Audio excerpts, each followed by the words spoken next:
Hi everyone, welcome back. So in this lesson you are going to work with the objects, and one of the ways that you can work with the object is using the shape tools. Let me remove this heart, select and delete, and now click on the shape tool, click and hold. You will have all of the other tools inside it. If you click on this arrow, you can detach it just like this, and now we can choose from it and create our objects. Let's start with the rectangle tool. Click and drag, just like this, you will create your rectangle. Each shape or each object that you create in Illustrator, they have fill and stroke on them. For now, our fill has some kind of gradient on it. We can change the color to anything that we want. For the stroke also we have the colors. We can choose from any color that we want, and then we can increase the width of the stroke. By the way, I'm going to cover the appearance and the colors in the next section, so no worry about that. Let's change the color to something more interesting. Okay, let's keep it like this. If you want to disable the fill on the stroke, you can click on this box with the red line. Just like this, we disable the stroke and the fill both together. Let's bring them back. Okay, let's increase the stroke again. And we can do the same thing over here. This one is the stroke and this one is the fill. You can swap between the fill and the stroke with the X key. If I want to disable this, I can just click on this one. We just disable it like this. We can do it for the fill as well. And similar to the above settings that we have, we can change the colors if we want. Let's Ctrl Z to undo. If you want to create a perfect square, we can do that by pressing on the shift when we are creating. Just like this, we are creating a perfect square. Even if you don't press on the shift, you have this smart guide, the pink arrow telling you when you have the perfect circle.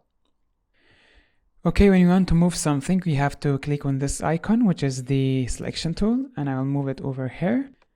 This one is the rounded rectangle or square. You can change the roundness of the corners by playing with the arrow keys up and down. You can increase and decrease the roundness, just like this. The other one is the circle or ellipse tool. Press on the shift to make a perfect circle. And if you press on the shift and space together, you can move it around like this and create your circle anywhere that you want.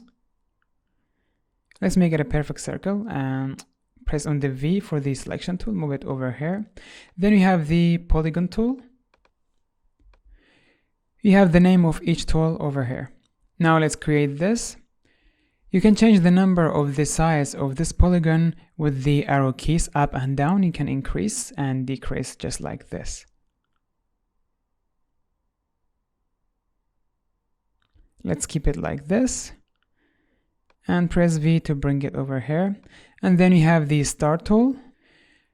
As we said, you can press on the space to move it around while you are still clicking on it. And then with the arrow keys up and down, you can increase the size of the star. And also if you press on the Control or Command, you can change the size of the peaks of the star. Just like this. So these are the basic shapes inside the Adobe Illustrator. They look basics, but they are really get complex when you are playing with them. Just let me cover the flare tool as well. This one basically create a flare, just like this. So as we said, these are basic shapes, but when you're playing with them, you can make them really complex. If you select on the direct selection tool, this is the selection tool, you select a shape like this. But when you go to the direct selection tool, which is the white arrow, this one, now you can play with the points that this rectangle is made of, and you can create all the types of shapes from this rectangle. Of course, we are going to cover this in detail in the coming sections and lessons, but for now I just want to let you know that you can create complex shapes from these basic shapes like this. Okay, this will be the end of this lesson. In the next lesson, we are going to cover the transform controls inside Illustrator. See you there. Bye bye.